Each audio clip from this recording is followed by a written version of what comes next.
Shabbat Shalom sa mga kapatiran sa Assembly of Yahuwah Philippines. Araw po ng Biyernes ngayon at ngayon din po ang ating araw ng pamamahinga. At siyempre, Shalom po sa mga kapatiran na nandito at yung mga manonood sa Republish na iba ang araw ang inyong pamamahinga.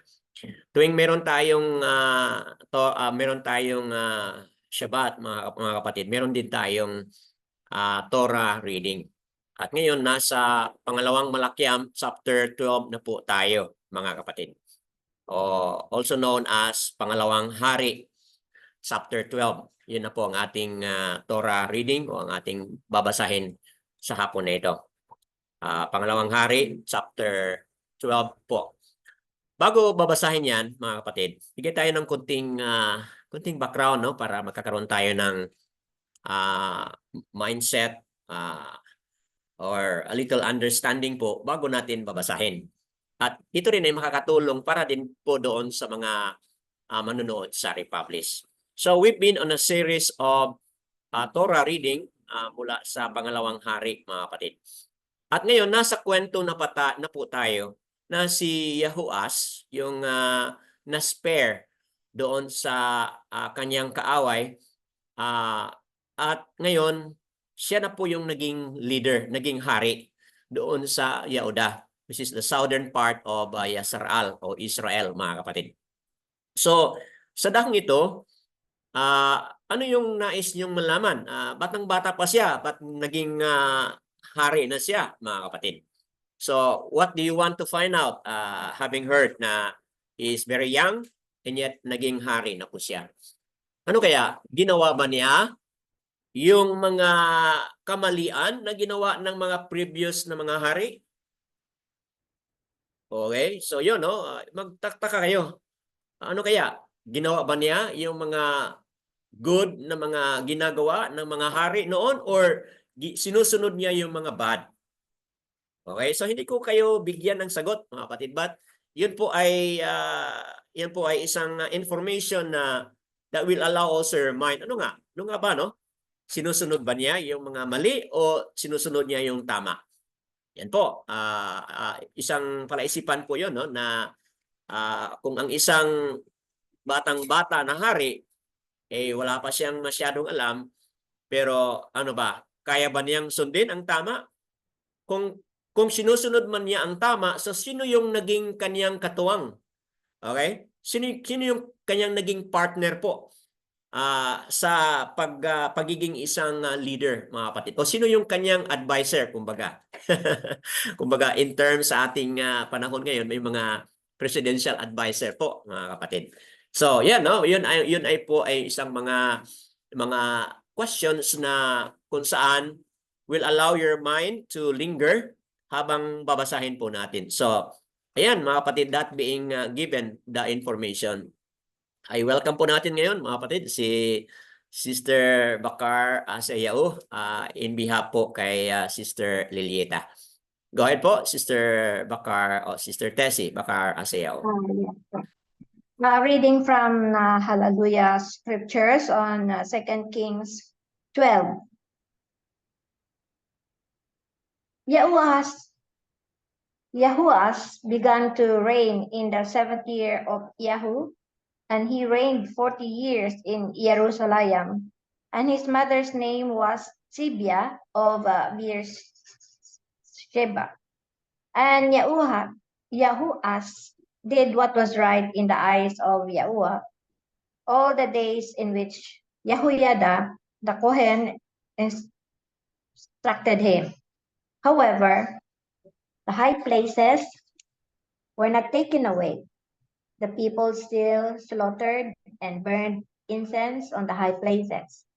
And Yahuwah said to the Kohanim, all the silver of the Kodesh gifts that are brought into the house of Yahuwah, the silver coming over, each man's assessment silver, all the silver that a man purposes in his heart to bring into the house of Yahuwah, let the Kohanim take for themselves, each from his friend, and let them repair the damages of the house wherever there is damage. And it came to be by the 23rd year of sovereign Yahuas that the Kohanim had not repaired the damages of the house.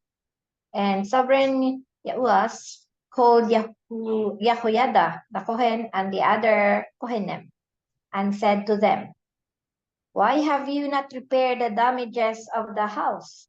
And now do not take any more silver from your friends, but give it for repairing the damages of the house." And the Kohanim agreed that they would neither receive any more silver from the people, nor repair the damages of the house. And Yahoyada, the Kohen, took a chest and bored a hole in its lid and put it beside the altar on the right side as one comes into the house of Yahuwah. And the Kohanim who guarded the door put there all the silver that was brought into the house of Yahuwah.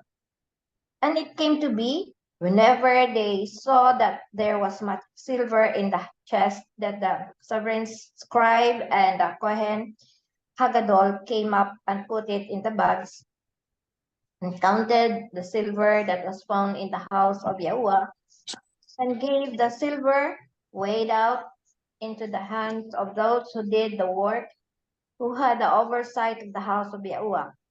And they paid it out to the carpenters and builders who worked at the house of Yahuwah, and to stone masons and stone cutters, and for buying timber and hewn stones to repair the damages of the house of Yahuwah, and for all that was paid out to repair the house. However, these were not made for the house of Yahuwah basins of silver, snuffers, sprinkling bowls, trumpets, any objects of gold, and objects of silver from the silver that was brought into the house of Yahuwah. For they gave that to the workmen, and they repaired the house of Yahuwah with it. And they did not reckon with the man into whose hand they gave the silver to be paid to workmen, for they acted trustworthily. The silver from the trespass offerings and the silver from the sin offerings were not brought into the house of Yahuwah. It belonged to the Kohanim. And Hazael, sovereign of Aram, went up and fought against Gath and captured it. And Hazael turned his face to go up to Jerusalem. And Yahuas, sovereign of Yehuda, took all the Kodesh gifts that his fathers, Yehoshaphat and Yahuram and Ahasyahu, sovereigns of Yehuda, had at Kadush, and his own Kodesh gifts, and all the gold found in the treasuries of the house of Yahuwah and in the sovereign's house, and sent them to Hazael, sovereign of Aram. Then he went away from Jerusalem. And the rest of the acts of Joash, as all that he did, are they not written in the book of the annals of the sovereigns of Yehuda? And his servants rose up and made a conspiracy and smote Joash in the house of Milo, which goes down to Silla. For Yuzakar, son of Shema, and Jehozabad, son of Shomer, his servants, smote him. So he died, and they buried him with his fathers in the city of Daud. And Amatsya, his son, reigned in his place. Yada Yahuwah. Yada Yahuwah. So, salamat po, Sister Bakar Asayao sa pagkabasa in behalf po ni Sister Lilieta. But Sister Lilieta is here. Yada Yahuwah po. Precious po kay Abi Yahuwah. Sige po. So, mga kapatid, batay sa nabasa na ni Sister Bakar Asayao. So, ano pong napansin ninyo? Kung meron po kayong mga katanungan kanina, kayo na rin po ang nakapagsagot. O, di ba po, mga kapatid? So, initial comment, isa palang tragic ending, no? Tragic ending pala ang buhay ni Jehoash. Kasi nga, no? Ano nangyari sa kanya? He was, pinatay siya, no? Smote him, so he died. So, pinaslang si, si Jehoash. Tama ba ang pagkabasa ko? So, ayan, no? Nagkaroon ng conspiracy pala, no? towards sa ending, nagkaroon ng conspiracy doon sa house ni Joas, which ang nangyari, ito na nga, no? Namatay si Joas, and then yung kanyang anak na si Amatsia ang pumalit po sa kanya. Tama ba? Yung aking pag-unawa dito sa ating nabasa. Yes po. So, yes, so thank you for the confirmation. So mga kapatid, batay po sa nabasa ngayon, ano yung mga mahalagang bagay na kung saan ating pong matutunan dito?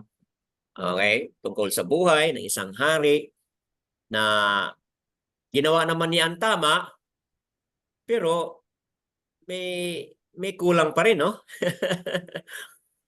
May kulang pa rin, no? Yung kanyang paggawa ng tama. So ano kaya? What are the lessons na ating matutunan dito? Batay sa buhay ng isang hari, batay sa buhay ng Kohanam o Kohanem or Kohan, itong high priest, no, na si Yehoyada. Yes. Siya po yung nagiging spiritual advisor. So ano po yung ating mga lessons na makukuha rito? So let's open now for sharing po, mga kapatid. Kung sino sa inyo ang ready, please Ako unmute po, lang po. Brother Dan. Okay po, so let's welcome Sister Baka Asayao, and then probably will be followed by Sister Lilieta rin po. Go ahead, Sister Bakar Asayao. Dito po sa chapter 12, ang nabanggit dito ay tungkol sa pag-repair ni Yoas sa temple. Opo. At sa bandang huli ay tungkol kay Hazael na nagbalak guluhin ang Jerusalem. Opo. Ang ginawa ni Yoas ay nag-bribe siya kay Hazael sa paraan na binigay niya ang lahat ng sacred objects na bigay sa kanya nila Yehoshaphat, Yehoram at Ahasya, at lahat ng ginto na nandoon sa treasuries of the temple at sa royal palace. Sa pamamagitan ng mga binigay ni Yoas kay Hazael ay hindi na tinuloy ni Hazael ang kanyang balak na pagsalakay sa Jerusalem. Tama. Bukod dito ay wala nang nabanggit patungkol kay Yoas sa chapter na to. Ang nabanggit ay noong siya ay namatay na. Siya ay pinatay ng kanyang mga officials na sina Simet at Yehosabad. At ang kanyang anak na si Amatsya ang pumalit sa kanya bilang hari. Wala tayong nabasa tungkol sa paano si Yoas naging hindi mabuting hari in contrast doon sa kanyang mga magandang ginawa tulad sa pag-repair ng temple. Tama po. May nabasa Brother Dan akong nagsabi ng tungkol sa pagtapos ng paging hari ni Yoas na hindi maganda at pinatay siya dahil nagalit sa kanya ang mga opisyales na pinatay pala ni Yoas ang anak ni Yehoyada na si Sakaria. Hindi din nakitaan si Yoas na walang utang na loob kay Yehoyada. Sa lahat ng mga kabutihang ginawa ni Yehoyada kay Yoas. Ang nabasa ko ay dito pala sa 2 Chronicles 24. Okay, so nandoon ang reference. 2 Chronicles?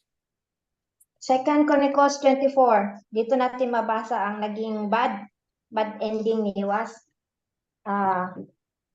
Dito anong talata po, Sister? 24? Sa 2 Chronicles 24, 17 to 27 po. Okay po. Noted po.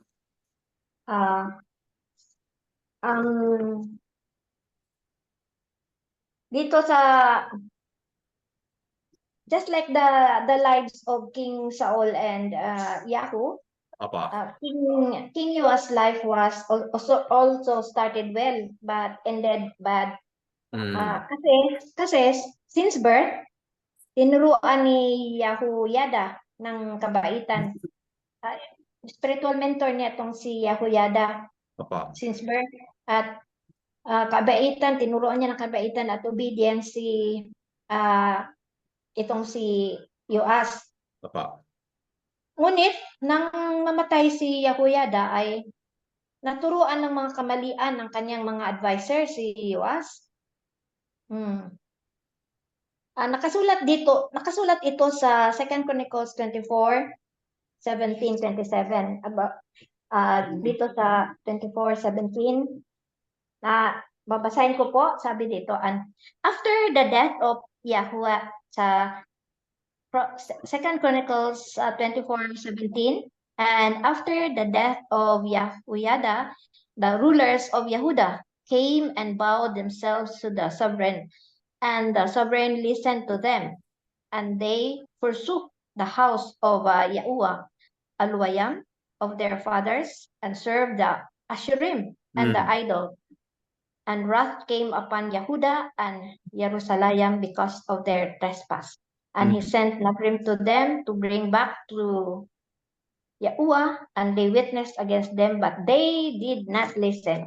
Opo. Sa nabasa natin dito na nakasulat na tungkol dito after namatay si Yehuda, na ang kanyang mga officers ay stop worshiping in the temple at nag-worship sila sa Asherah pole at ibang idols.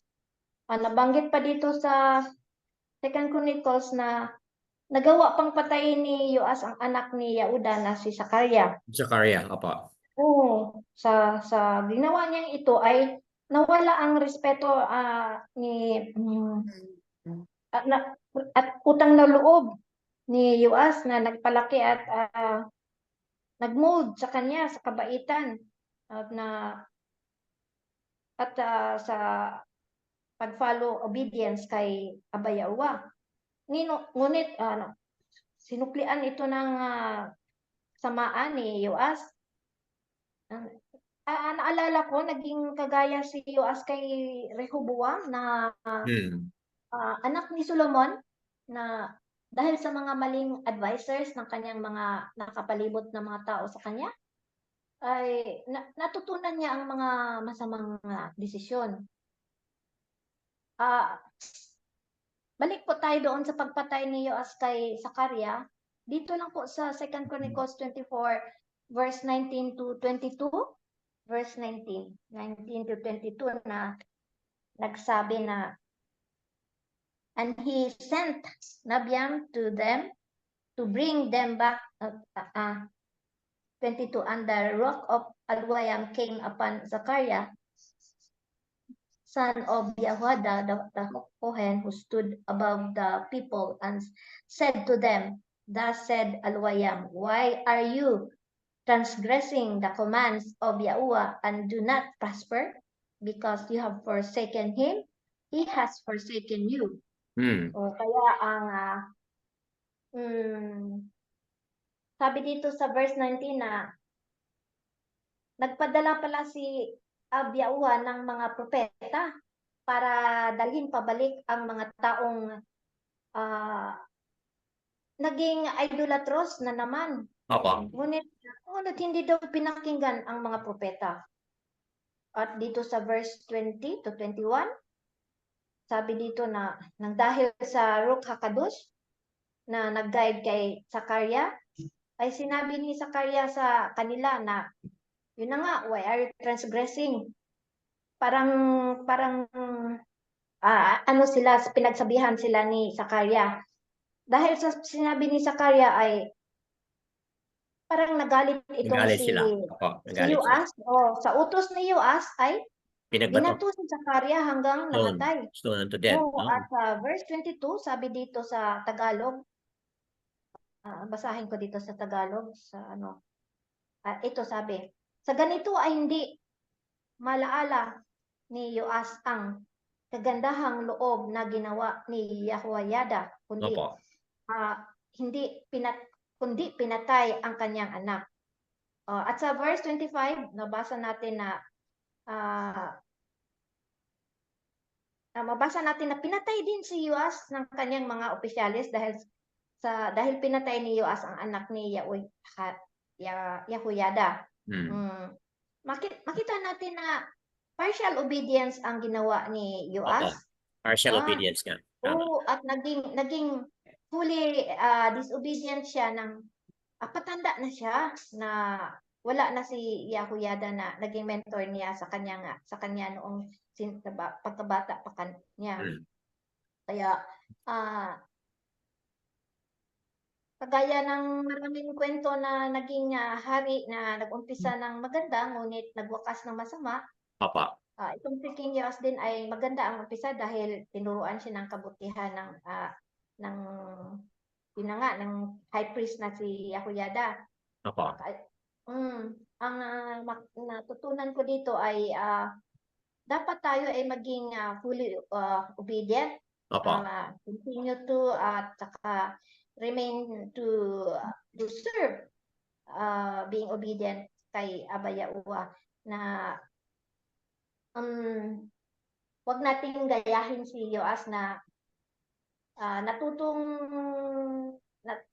ng obedience sa word of Yahuwah, pero nang mawala si Yehoyada ay hindi na niya na-abide ang mga salita ni Aba Yahuwah. Nagpakita na hindi talaga nakagamot sa kanyang puso ang obedience, kundi nagpadala siya sa mga masamang influensya ng mga around him, ang mga officials niya. Kaya sa atin ngayon, magpakatatag tayo kung wag tayong matinag sa ating paniniwala kay Aba Yahuwah na wag tayong padadala kung ano man yung mga marinig natin ang mga advices ng ibang mga tao na hindi naman tama. Tama. Talagang we'll stand firm sa ating belief kay Aba Yahuwah. Yun lang po, Brother Dan. So mga kapatid, napakagandang reference, dagdag information doon sa Pangalawang Hari chapter 12. Yung information doon sa Pangalawang Chronicles chapter 24, 17 to 27.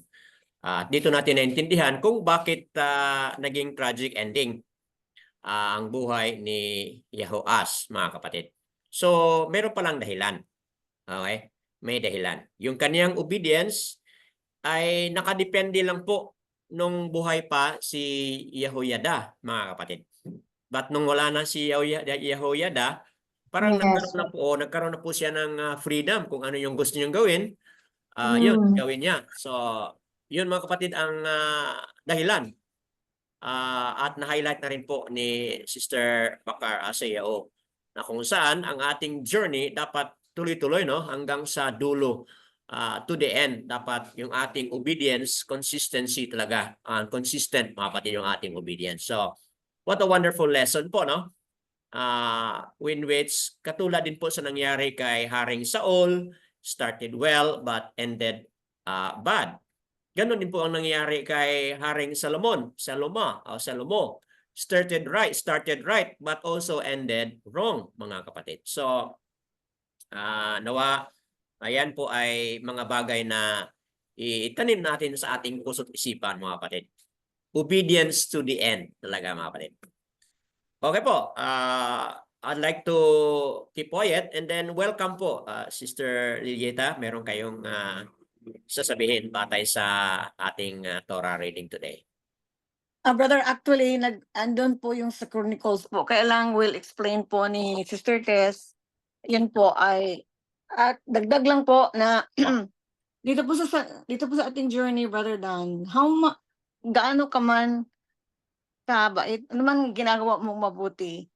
Di talaga, no, Brother Dan, the environment is really, yung may mga conspiracies, mga ganun po mangyayari na hindi mo talaga dito talaga sa ating journey po, wala akong perfect, hindi mo masabi.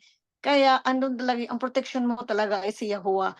Gaano ka man ka-good to everyone, gaano ka man ang maganda yung mga ginagawa mo, pero may mga taong brother, pinahintulot ni Yahuwah po na may mag-conspire po sa kanya. Opo, dahil din po 'yon sa maging consequence doon sa kanya. Consequence po, no? Opo, Opo. hindi buo yung kanyang puso kasi Mhm. he also already allowed idolatry na nangyayari din po dito. Oo. At Opo. sa ating reading, hindi niya pina-remove yung mga altar. Okay? Oo nga po. Opo. Isa yun. And dagdag doon sa Second Chronicles, ayun na nga, no? Naging idolatrous hari na po siya, na naman po siya. Tama po. Kaya Brother Dan, hindi natin masabi na ay, gumawa ako ng mabuti Kasi iba usually ang tao ngayon parang, bakit ako nagaganito? Gumawa naman ako ng mabuti. So it's not enough na ganun ang gagawin. Kailangan talagang complete obedience, no, Brother Dan. Kasi kung Tama po. halimbawa nung Christian pa tayo nagsimba naman ako, yung mga ganun ba noon. Pero hindi pala talaga complete obedience, complete talaga, hindi kulang. Kasi pag gano'n, ano, hindi ho yun. Wala hong magandang mangyari, di po ba, Brother Dan? Tama. Maganda pong lesson ngayon po. Thank you po. Wonderful. Wonderful, mga kapatid. Na-affirm ni Sister Lilita kung ano po yung mga good points na mention po ni Sister Bakar Asayao. So, yadayawa po sa ating journey, kayong mga manonood, makikinig sa Republish. Hindi po pwedeng ipagmayabang natin yung ating obedience. Kasi po, ang ating obedience po ay from the start at hanggang dapat sa dulo rin po yung ating obedience. Kaya lagi nating hina-highlight ito yung Matatiao, no? 24 verse 13. He who endures to the end shall be saved. So, ibig sabihin, kung mahalaga man yung ating obedience ngayon, dapat tuloy-tuloy talaga yung ating obedience hanggang sa dulo. Kasi yun po, napakahalaga po yun sa ating journey, mga kapatid. Okay, Yadayawa po. And then let's welcome somebody else po. Meron pang magdagdag. Ano po yung take away niyo po mula dito sa ating reading ngayon? Pangalawang Hari, chapter 12. Kindly unmute lang po and then share kung ano po yung inyong take away po dito sa ating Torah reading today. Brother Dan, Opo, Brother Ron, go ahead po. doon po sa mga nadidinig ko, tungkol po sa mga nag-ahari sa na yung iba kumbaga parang destiny na inilalagay doon ni Abba Yahuwah. Opo. Ang analysis ko po is, pag hindi po talaga kumpleto or buo yung inyong pagsunod o yung obedience, Opo. darating po yung panahon na and besides kaya po nagkakaganon, ang conclusion ko is, pagka yung pong naghahari na at nakikinig na sa tao o sa mga Tama. tao Tama. at napapalayo na po kay Abba Yahuwah, yung diwa nila, ganun po ang kinalalabasan nila, katulad ni Haring Solomon, na sa sobra niyang lahat na po binigay sa kanya. Opo. Pero ang nakalimutan niya is kung paano niya babantayan o yung i-guard niya yung kanyang pagsunod kay Abba Yahuwah. Tama. Kasi di ba po ang istorya niyan, pinalood siya sa kay Baal nung Mm. kanyang naging asawa na mga prinsesa na kung saan lugar galing, na kung sa ibang-ibang kaharian galing. Tama. May iba't ibang pananampalataya or paniniwala. Na ang nangyari, na ipagawa niya pa ng templo dahil parang yung kapritsyo nung bago niyang asawa, Opo. masunod niya. Kasi nga, yun parang human favor Tama. Yung pabor sa tao, medyo malawak po kasi yun Since ibinigay sa kanya yung nakinig siya sa kapwa niya tao. So, kumbaga, bumaba po yung bumaba po yung level ng pagsunod. Opo. Kumbaga, kasi talaga po tayo mga tao, we really have a short span of memory. Oo. Kumbaga, madali po tayong makalimot, lalo na kung halimbawang nalulunod na tayo kumbaga parang umiinom kayo ng alak. Nung una, okay lang. Nung marami na, wala na. Nawawala na tayo. Kaya, kumbaga, sa po talagang dapat manatili tayo dun sa yung bilin at saka yung mga tagubilin at saka yung mga utos ni Aba Yahuwah sa atin. Kan. Yung kailangan nating bantayan, yung tama lang sa Kanya. Hamon ng mali tayo sa lahat ng tao, basta tama tayo kay Aba Yahuwah. Hmm. Kumbaga, kung ano po yung sinabi niya sa atin, dapat 100% naka-confine po tayo doon. Hindi po pwedeng lagyan ng logic Opo. o hindi natin pwedeng applyan ng human logic yung logic ni Aba Yahuwah. Hmm. We cannot go around his Torah. Parang ganun po. Kung mali kay Aba, dapat po yun mali sa lahat ng sumusunod sa kanya. Kung sinabi niya ito ang tama, yun lang po ang dapat nating gawin. Hmm. So ang naano ko po dun is, kumbaga, pagka po talaga ang tao medyo madali na po tayong nililigaw. Kumbaga, pagka kasi po yung blessing or whatever is the appropriate word for that in the Holy Scripture or Hallelujah Scripture, hindi po kasi lahat galing kay Abay. Hmm. Minsan po parang official, susuhulan kayo ng kalaban, papayamanin kayo, bibigyan kayo ng lahat ng kaya parang alak na nakakalasing, Opo. nawawala na po yung diwa natin ng pagsunod kay Aba. Kaya dapat po lagi tayong, sabi nga po sa we must always be on guard of our faith. Dahil darating po tayo sa matinding pagsubok na hindi po pagsubok na masasaktan tayo o magdadalamati tayo, kasi ang pagliligaw sa ating mga tao ng kalaban maraming klase. Opo. Ibibigay sa iyo lahat to, yan, ibibigay sa iyo lahat yan. Hanggang sa nakakalimot ka na para lang po sa tao na droga, nalalasing, nawawala na sa tamang wisyo. Parang ganun po ang pagkakaano ko. So, sabi nga po maswerte daw po yung wala. Kasi yung wala, kumbaga parang wala, yung tama lang. Meron siyang kinakain, meron siyang ang naiisip niya lang lagi, umaasa siya, ang pag-asa niya is 100% kay Aba Yahuwah. Hindi katulad nung dumami ng kayamanan, dumami ng kakilala, kaibigan, and everything. Nawawala na po yung yung 100% na pag-asa o yung pag-rely kay Aba Yahuwah. Kaya dapat po lahat tayo, kailangan, kumbaga, umasa tayo kay Aba Yahuwah.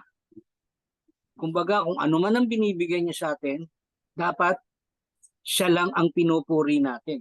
Kan. Hindi ang sarili natin. Yun po kasi ang ating greatest mistake. Pagka yung medyo pumapasok na sa utak yung mga nagagawa natin na mabuti, mabuti po yun. Pero dapat alam natin na lahat ng biyaya, pagpapala, at pag-iingat, awa, galing lahat sa Kanya.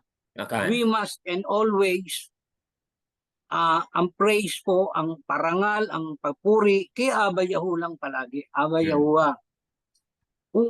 Yung pong kakayahan natin dito, irrelevant po yun kung walang pagpapala. Dapat po laging ganun ang thinking natin. Opo. Na-analyze ko lang po sa mga binabasa ko. Nagbabasa na rin po kasi ako nung most especially dun po sa yung King 1 and King 2 na ilang beses ko pong nabasa yan. With my analysis is ganun po ang nangyayari sa mga nagiging hari o sa ating mga tao mismo. Nawawala tayo sa nadidiskaril tayo. Kumbaga, nililibang tayo ng kalaban. Dapat yun po ang lagi nating bantayan. Yung panglilibang ng kalaban, yung bang, eto, sige pa, ayan pa. Opo. Hanggang sa nakakalimutan na natin na lahat ng biyaya galing kay Aba Yahuwah. Yun lang po, Brad. So, napakagandang insights.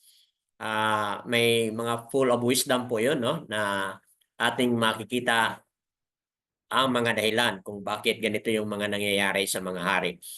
At napakagandang application po sa ating bawat buhay.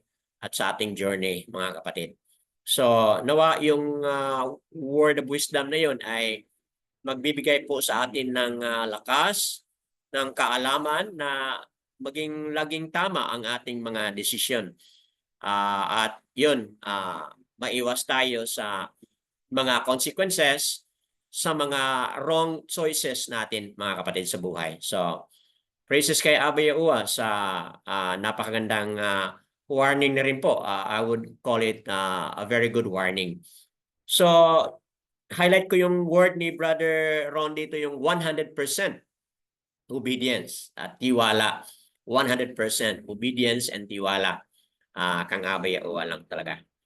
So, ayun, all esteem and praises kay Abba Yahuwah sa napakagandang sharing ng punto ni Brother Ron.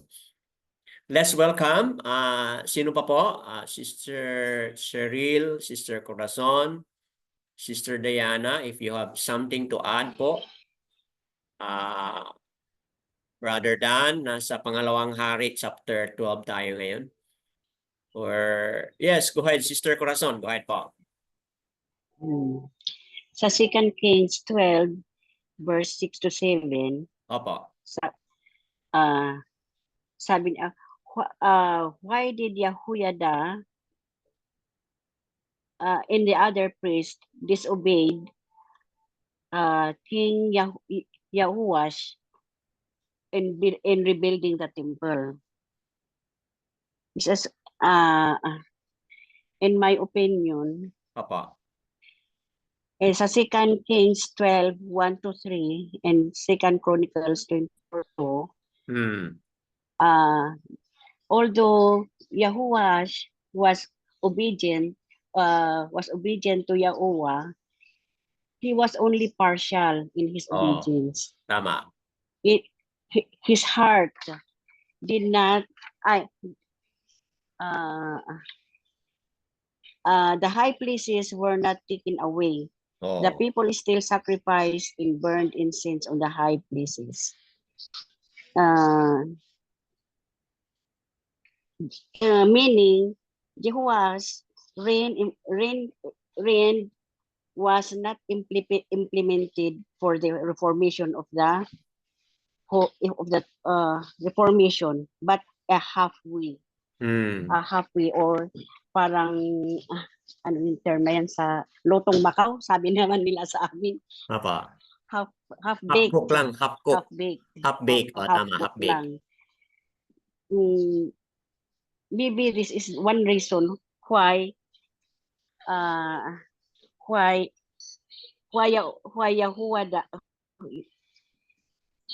Yahuash failed his attempt due to maybe he did not maybe Yehoiada in the priest are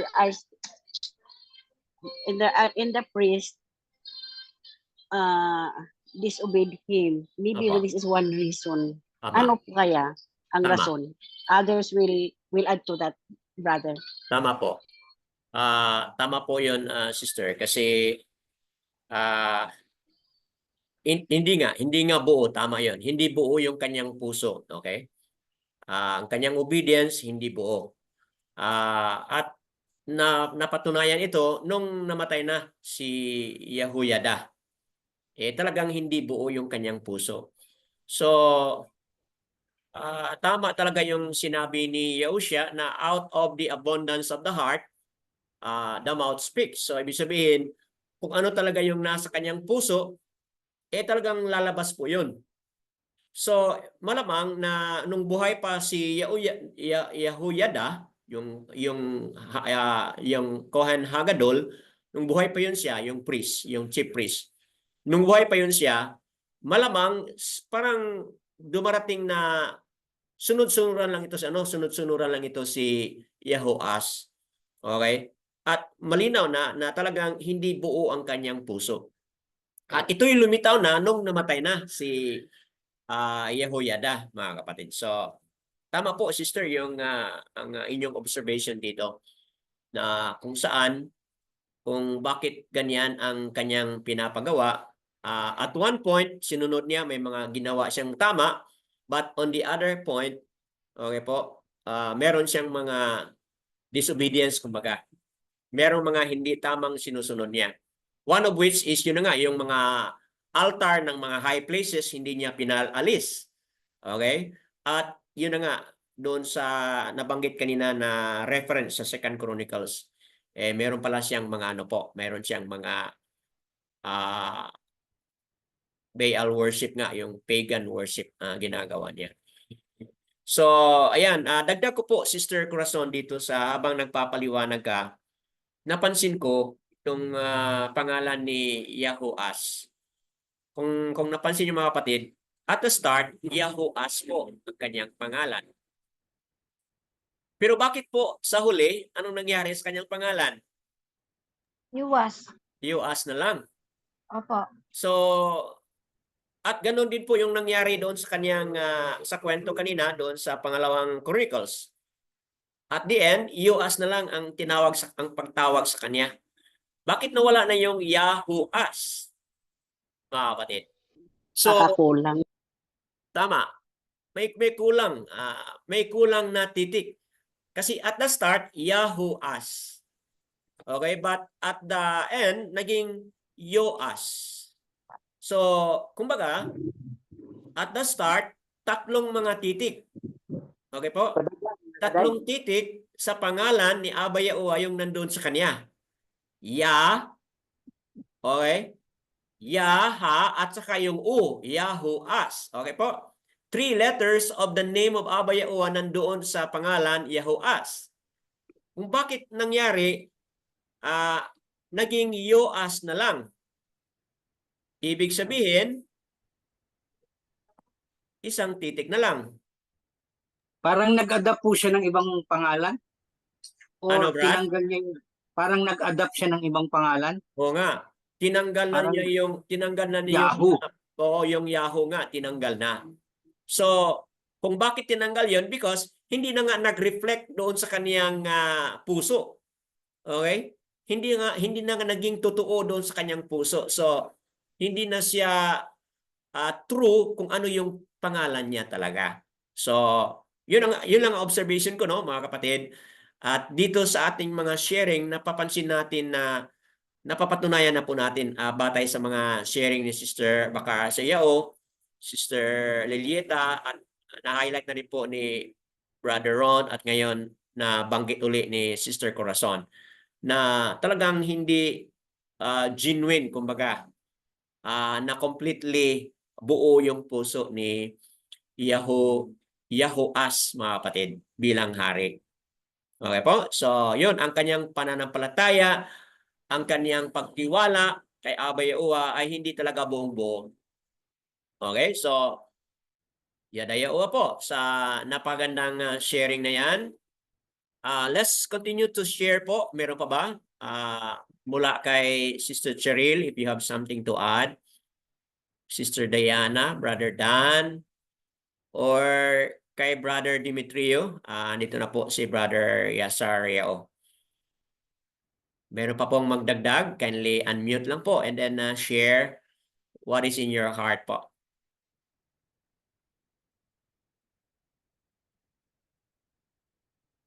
Magandang punto po yun, no? Yung na-highlight kanina, nabanggit ni Sister Bakara Sayao yung hindi nagtanaw ng utang ng loob, no? Ito si, ano po, si Yuwas. Yahoas kay Yahoyada.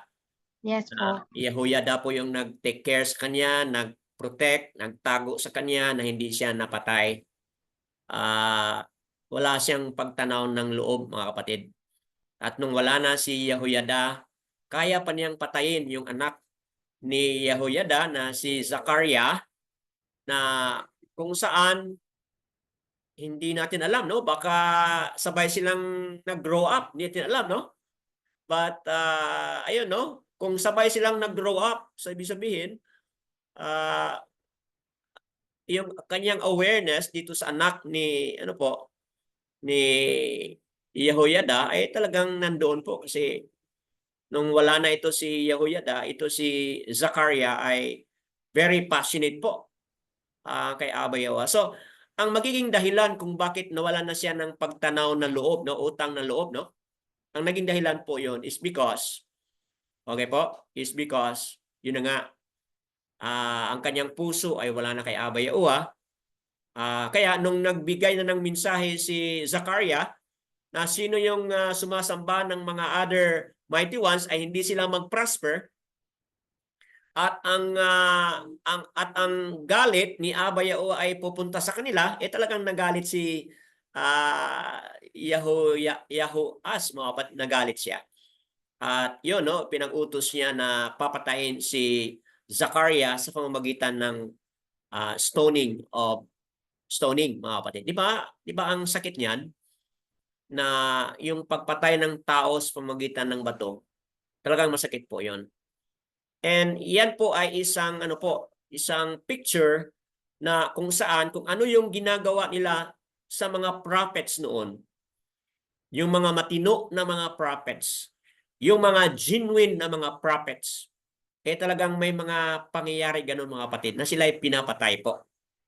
Okay? At hindi po nasiyahan si Aba Yahuwah sa kamatayan na iyan. It's because ito si Zachariah, very young at age, pinatay siya dahil lang siya ay very passionate kung ano yung mensahe ni Aba, sinasabi niya yon, at yun, nagagalit nga. Nagalit nga ito si Haring Yahoas, mga kapatid. What else take away mo na lesson from this? Anyone else na may magdagdag pa? Brother Dan, Opo, go ahead, sister. may nabasa ako tungkol dito sa hindi talaga maalis-alis ang mga high places. Opo. Kahit sinasabi na itong hari na to ay did right in the eyes of Aba Yahuwah, pero hindi nila kayang alisin yung high places na doon pa rin nag-offer ng mga burnt offerings na dapat sa temple nila ginagawa. Ang nabasa kong comment dito, Brother Dan, ay nagsabi na nag-iisip lang ang mga tao ng convenience nila ba, kasi yung iba malayo sa temple. Hindi nila kayang magbiyahe or mag-ano, kaya human convenience ang iniisip nila. At saka sa temple kasi may marami mga offerings. Yung iba hindi nila naanuhan sila sa mga offerings. At saka sa temple kasi dapat mga Levites lang ang officiate ng worship. Sa mga high places yun na nga, sa dala na teaching ni si Jeroboam, Opo. na kahit sino na lang ang pwedeng mag-offer, hindi na kailangang Levites. Yun ang kinagalit ni Aba Yahuwah na, 'di ba? Ang rule talaga ni Aba Yahuwah, Levites lang talaga ang makapag-ano ng sa worship. Opo. Pero for convenience ang mga tao, basta makapag-worship lang sila, makapagsimba lang sila, kaya sa high places na lang sila pumupunta, na anuhan na sila na magpunta pa sa temple. Yun lang po, nabasa ko, Brother Dan. Opo. Very good information. Yun din po ay for convenience sake, napatuloy po yun. Kung gamitin po natin yung perspective ng mga politician, okay po, a way to win also the sympathy or the support of the people, no? Pwedeng gawin ng isang hari yon para mabigyan ng matugunan po yung what is convenient, what is appropriate for people. Pero hindi po yun ang kalooban ni Aba Yahuwah, mga kapatid. So, diyan mag-iral kung gaano tayo ka-serious na sundin yung ano po yung nagustuhan. Kung ano po yung kinalulugdan ni Aba Yahuwah. As opposed to or versus ano yung nagugustuhan ng tao, mga kapatid. So, yun na nga, no? Yun ang magiging downfall natin kapag yun ang magiging ating perspective, mga kapatid. So, dapat Yahweh-centered tayo at hindi tayo man-centered, mga kapatid, na perspective. Kasi kung maging man-centered perspective tayo, talagang magka-problema, mga kapatid. Yada Yeah, yes Yahweh. po. Yes. Yada yawa po. Yada Yahweh, mga kapatid. Anyone else na mayroong pang ma-share o ibahagi? Brother Demetrio, you wanna share something po?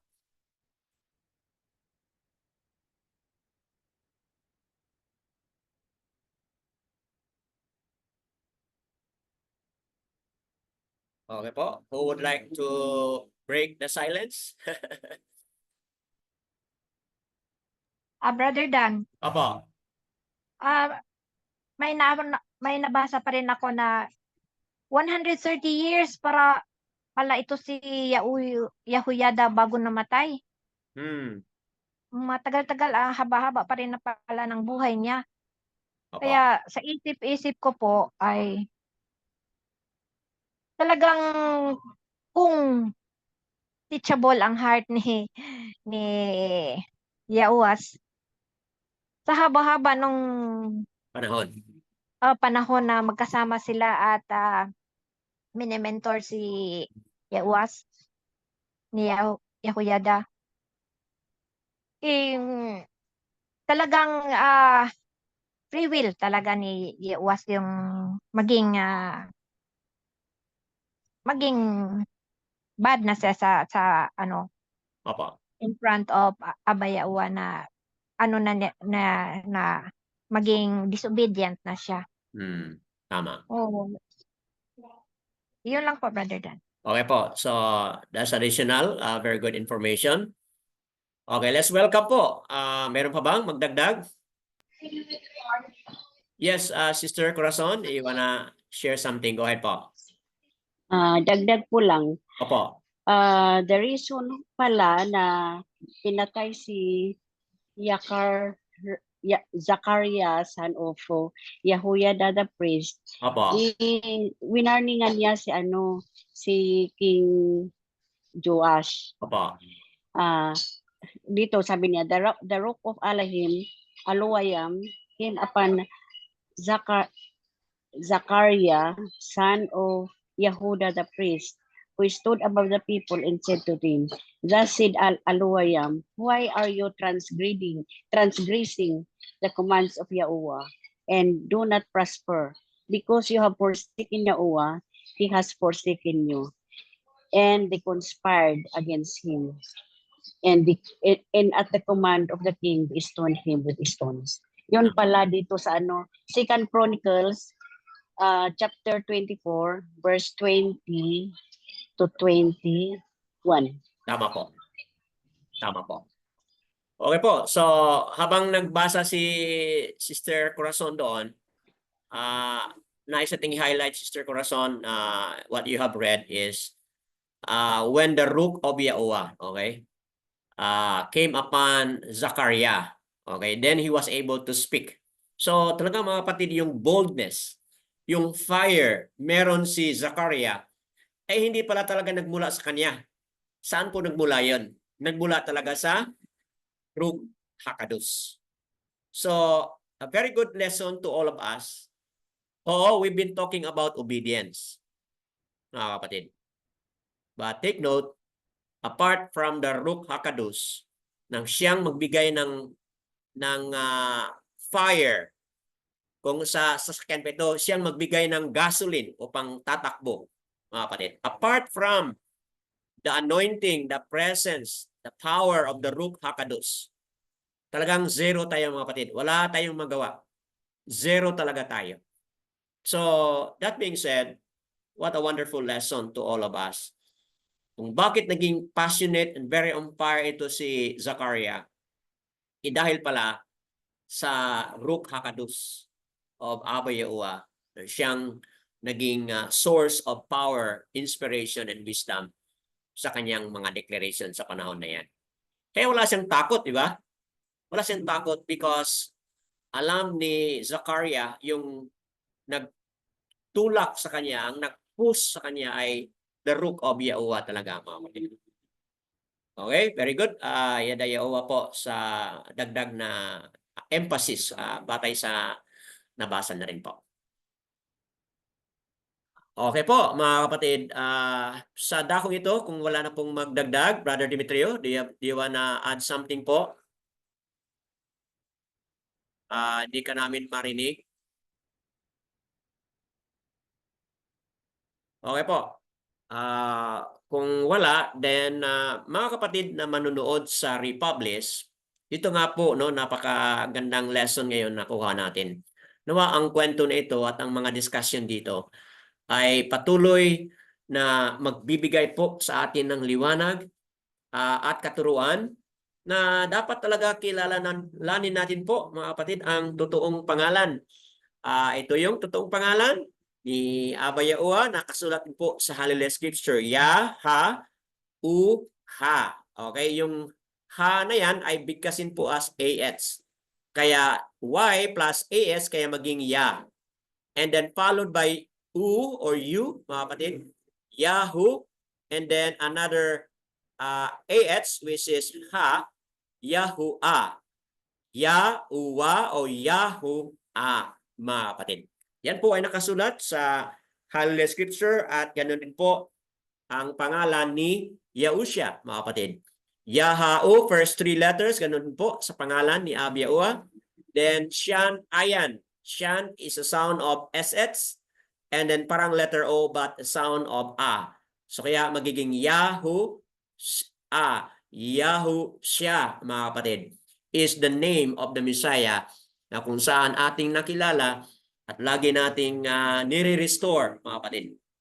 If you look at your scripture, talagang iba po ang nakasulat dyan. Lord, God,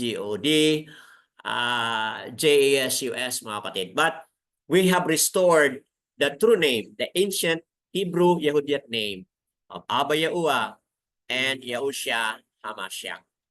That being said, Yaowa Barak po, mga kapatid.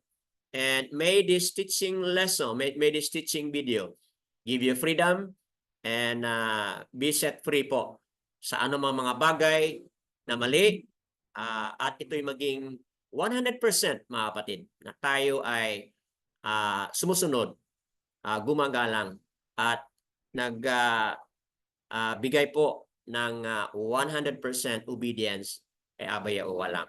All esteem po and praises kay Abba Yaowa.